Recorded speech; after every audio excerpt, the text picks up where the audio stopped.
Bonjour, 8 octobre, soit 5 et 8, 13 jours après la coupe, et je vous parle bien du premier point 1 de l'intervention forte, de la vision de Russell qui martèle tous les jours à tout le monde, il faut foiler plus vite qu'eux, il faut foiler au près. Les foils sont indexés degré par degré pour améliorer la stabilité.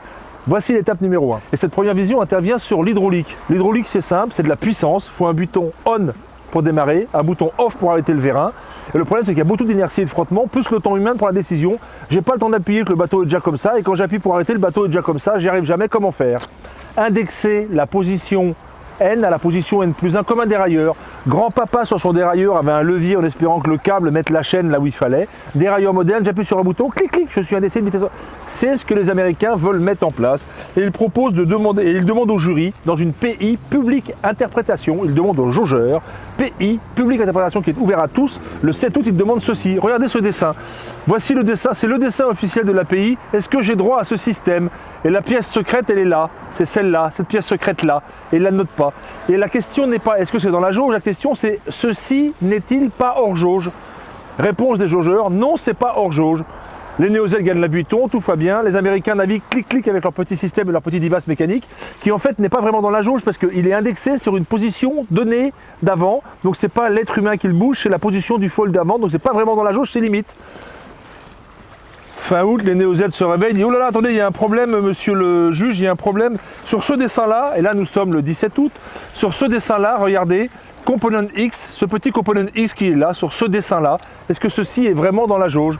Réponse des juges, oui, c'est dans la jauge. Et quand les Néo-Z voient enfin le coup venir, il est trop tard, c'est le 3 septembre, le bateau américain est jaugé. La question des Néo-Z, c'est si les jaugeurs ont admis que ce n'était pas hors jauge, ça veut dire qu'il est dans la jauge, donc ils ont modifié la jauge, ils n'ont pas le droit, jury.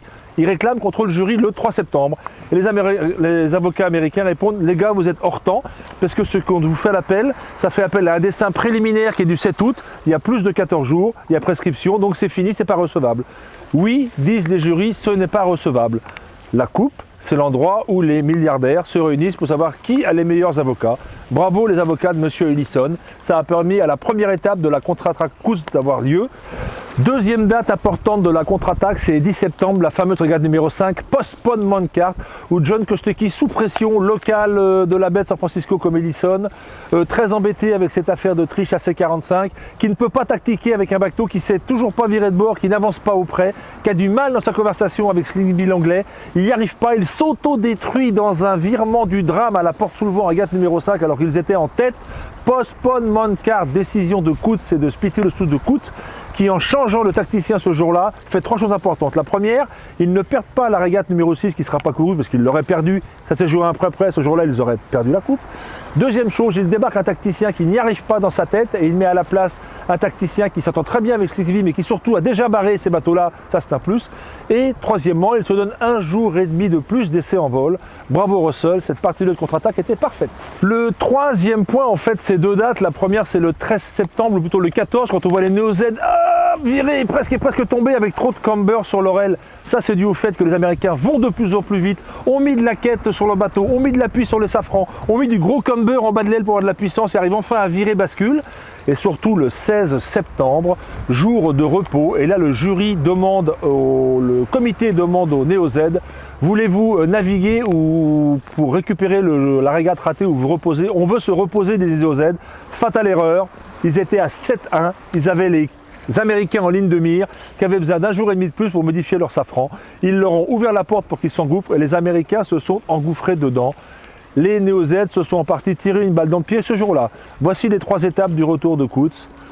Faire admettre par les lawyers que cette chose n'est pas hors jauge. Savoir changer l'équipage au bon moment. Et savoir provoquer la faute de l'adversaire avec un jour en plus. Cette contre-attaque menée par Russell qui laisse tomber les affaires d'ACEA et ACRM pour revenir à l'équipe elle-même début août a été menée avec une vision très claire et ne doit rien au hasard. Le hasard est une très bonne mesure de ce que l'on ne sait pas et Russell par sa vision savait exactement ce qu'il fallait faire, exactement comme Michael Jordan dans les dernières minutes d'un Money Time au courant de ses statistiques en finale de NBA, exactement comme Muhammad Ali dans les gants au 11e round à Kinshasa comptant les secondes avant sa contre-attaque. Russell connaissait le chemin, connaissait la vision et cette contre-attaque magistrale l'emmène au Poteau du Sport comme les deux précédemment nommés. Encore bravo à Oracle, même si mon cœur est malheureux pour les Kiwis. good day and good luck.